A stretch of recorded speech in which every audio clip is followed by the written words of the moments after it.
Assalamualaikum warahmatullahi wabarakatuh. Alhamdulillahirabbil alamin. Wassalatu wassalamu ala asrafil anbiya wal mursalin Sayyidina Muhammad wa ala alihi wa sahbihi ajma'in. Qala Allah Ta'ala fi kitabil aziz, qalu subhanaka la ilma lana illa ma 'allamtana innaka antal alimul hakim. Rabbi shrah li sadri wa yassir li amri wahlul 'uqdatam min lisani yafqahu qawli. Allahumma salli ala sayyidina Muhammadin al-Fatih lima ulika wal khatim lima sabaq nasiril haqqi bil haqqi wal hadi ila siratikal mustaqim wa ala alihi haqqa qadrihi wa miqdarihil azim. Amma ba'd. Para pendengar yang terhormat, di mana saja Anda berada, kita alhamdulillah pada hari ini bertemu kembali dengan Joko Doli Sakera Channel. Mudah-mudahan tetap berkumandang di udara, dan semoga Anda sekalian yang menonton video ini semoga dapat kesuksesan dunia dan akhirat. Amin amin ya rabbal alamin. Maka saya tidak banyak bicara tentang masalah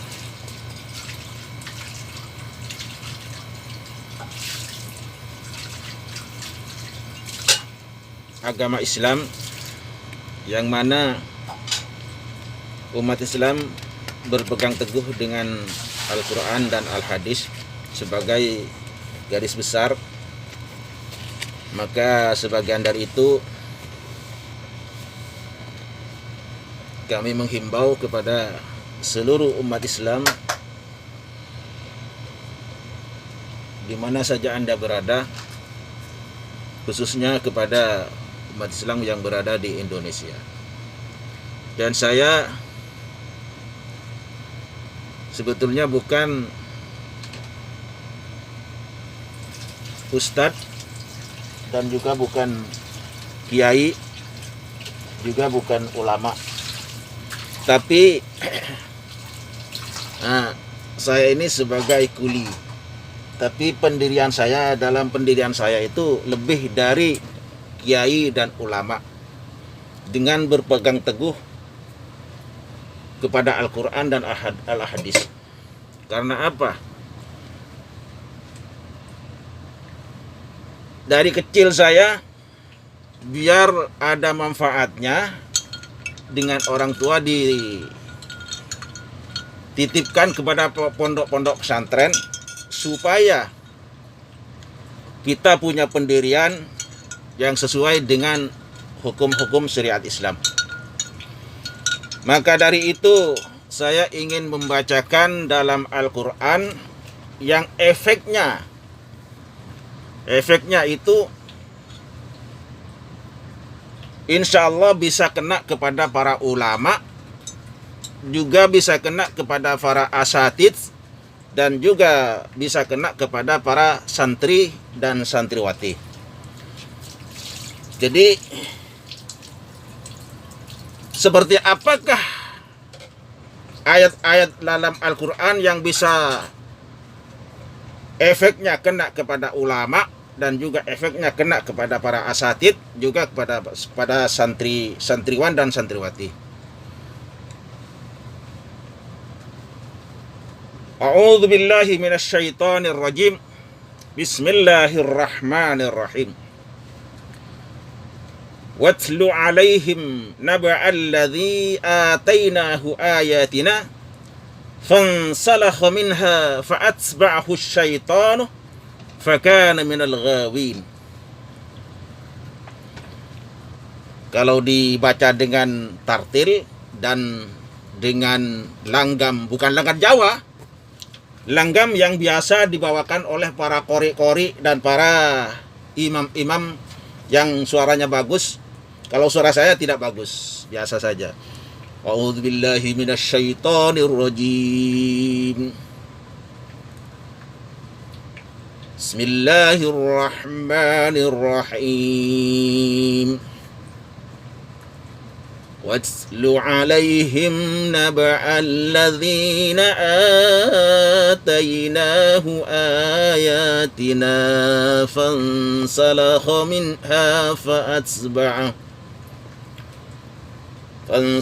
منها فأتبعه الشيطان فكان من الغاوين ولو شئنا لرفعناه بها ولكنه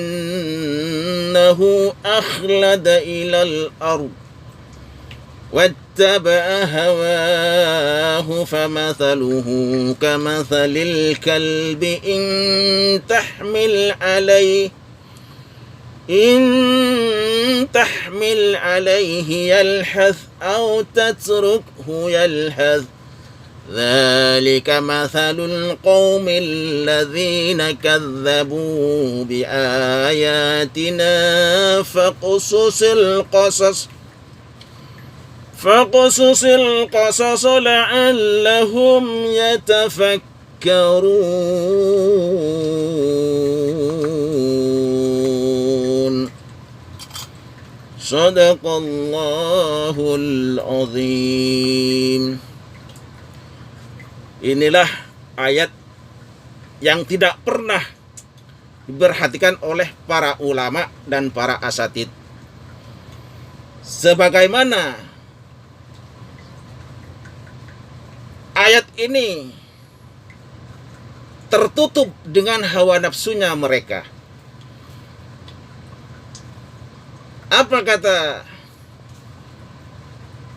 Apa artinya ayat itu? Watlu alaihim.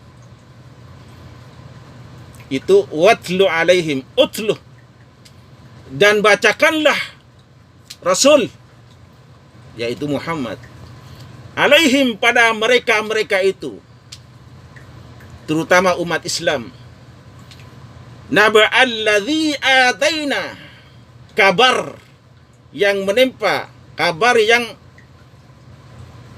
aku berikan pada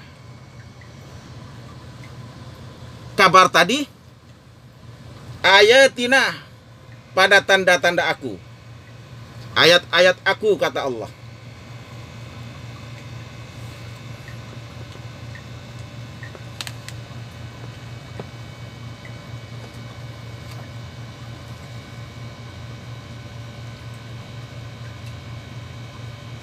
Watlu alaihim naba alladzi atainahu ayatina fansalakha minha fa'atba'ahu asyaitanu fakana minal ghawin. Dan bacakanlah Muhammad.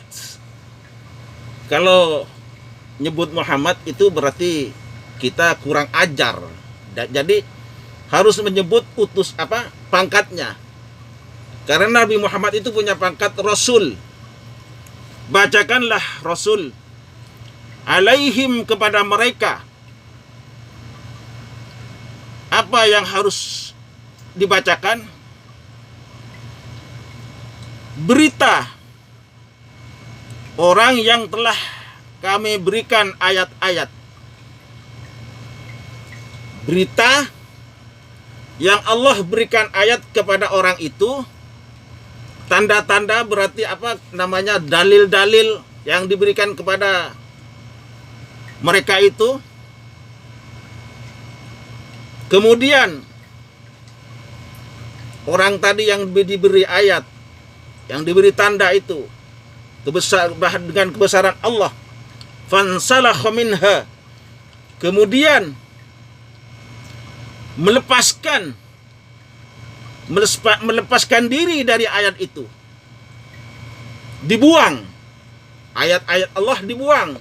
Karena apa? Karena terpengaruh dunia, terpengaruh uang, terpengaruh Indomie. Karena diiming-iming oleh Indomie, ayat-ayat itu dibuang. Fa'atba'ahu syaiton, kemudian mengikuti pada dia itu pada orang tadi yang diberi ayat itu apa? Syaitan. Karena jamaahnya syaitan, ya udah jadi syaitan juga. Padahal orang tadi itu alim. Boleh juga disebutkan kiai, ulama. Tapi jemaahnya syaitan, fakana minal ghawin.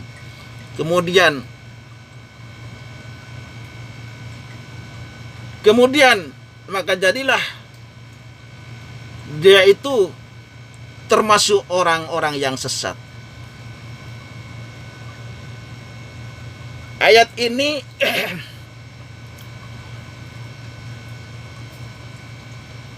ayat ini menerangkan termasuk ayat tamsil, perumpamaannya umat Nabi Muhammad yang mengikuti jejak orang ini, berarti ialah termasuk golongan dialah orang tadi, orang itu. Walaupun dia itu ulama, walaupun dia itu ustadz. Karena apa? Ayat ini menceritakan dulu di zaman pada Nabi Musa. Di zaman Nabi Musa ada seorang kiai, seorang ulama yang namanya Bal'am bin Ba'ura. Bal'am bin Ba'ura itu punya istri 2.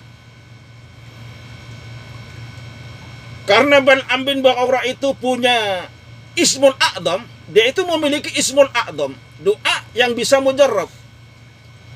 Begitu dia meminta kepada Allah, seketika diijabah doanya.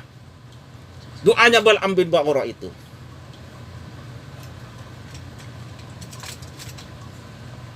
Karena apa?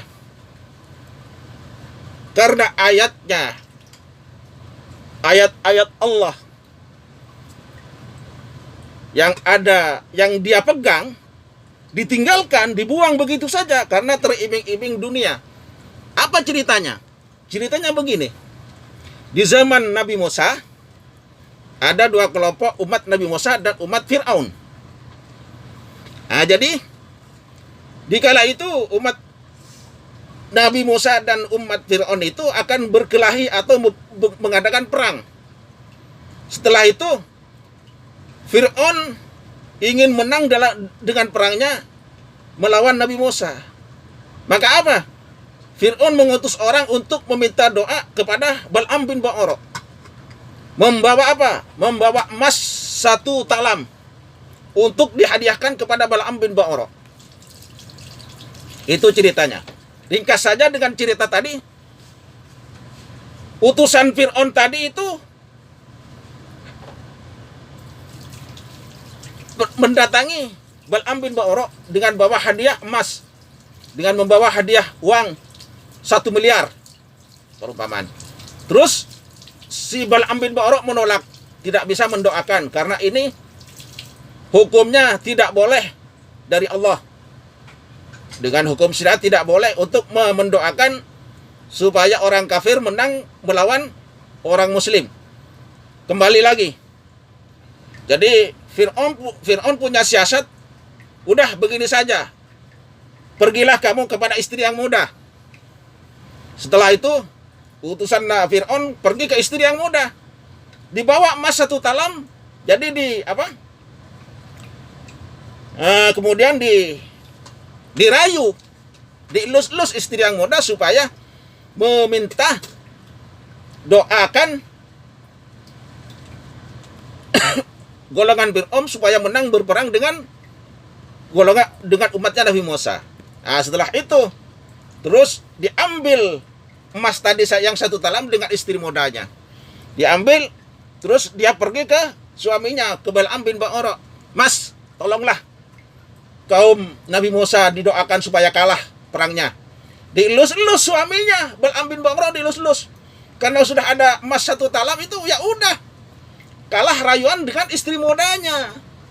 Bal'am bin Ba'ura, udah begitu.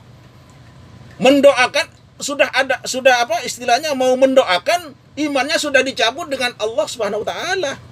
Fattaba'ah, setelah itu karena apa? Kata Allah, walau syi'na, Walau syi'na la rafa'nahu biha. Andai kata saya mau kepada orang itu la rafa'nahu biha, maka akan kami mengangkat derajatnya dia itu biha dengan ayat-ayat tadi. Walakinnahu dengan tetapinya orang itu akhlada ilal ardi, condong kepada harta dan kekayaan. Dengan iming-iming harta, dia itu dengan rayuan istri mudanya karena sudah dapat emas 1 talam, lalu mendoakan supaya kaum Musa kalah bertarung dengan Raja Fir'aun. Wattaba'a hawahu famathaluhu kamathalil kalbi in tahmil alaihi yalhath aw tatruku yalhath. Dan dia itu mengikuti hawa nafsunya.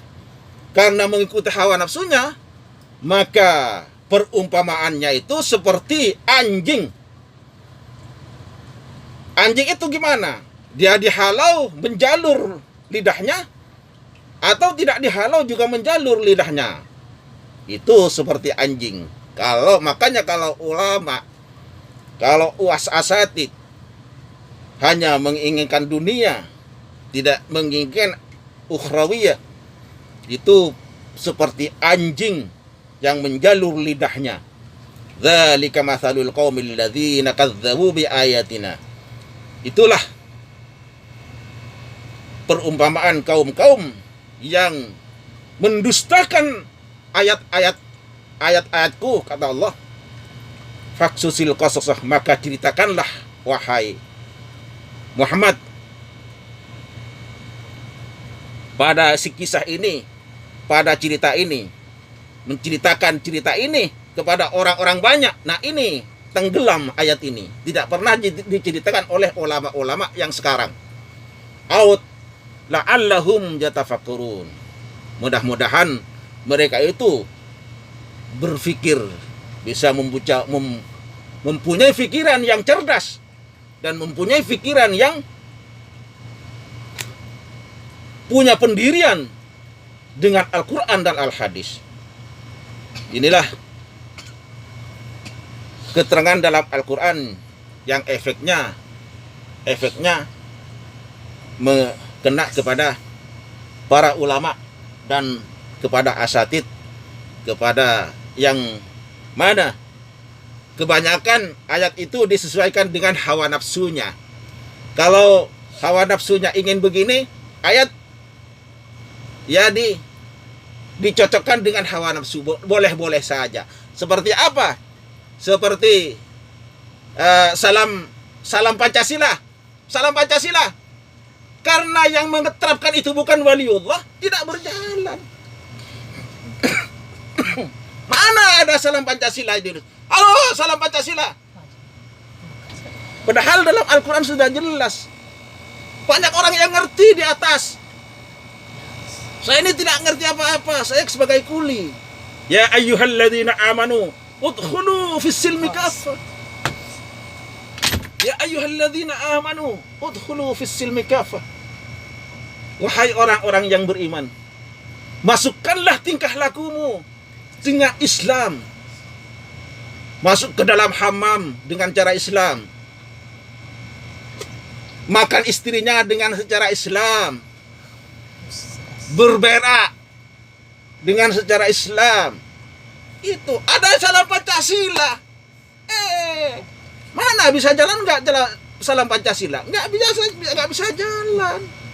Karena bukan waliullah yang mengeterapkan. Coba kalau waliullah seperti tahlil 7 hari orang meninggal, itu sampai kapanpun tidak akan putus, karena waliullah yang mengeterapkan itu. Zaman sekarang jangan jadi wali-walian, ya. Seperti baca ayat Quran, tidak tahu asal usulnya, tidak tahu asbabun nuzulnya, tidak tahu ciri apa efeknya. Jangan begitu. Seperti qul ya ayyuhal kafirun. Qul ya ayyuhal kafirun itu ayat toleransi. Ayat toleransi yang kita wajib ikuti secara Al-Quran secara islami. Qul ya ayyuhal kafiruna. Qul ya ayyuhal kafiruna. Itu jangan diartikan yang salah. Bukan hanya orang-orang kafir Quraisy. Itu mencakup ke semua kufar. Semua kufar yang tidak percaya kepada Nabi Muhammad SAW. Tidak percaya kepada Allah dan tidak percaya kepada utusan Nabi Muhammad SAW. Akhir zaman. Cukup begitu saja karena waktunya sudah mendesak. Saya punya kerjaan yang setiap hari rutin. Kerjaan saya apa? Ngangon kambing. Oke? Cuman begitu saja. Ihdinas siratal mustaqim. Assalamualaikum warahmatullahi wabarakatuh.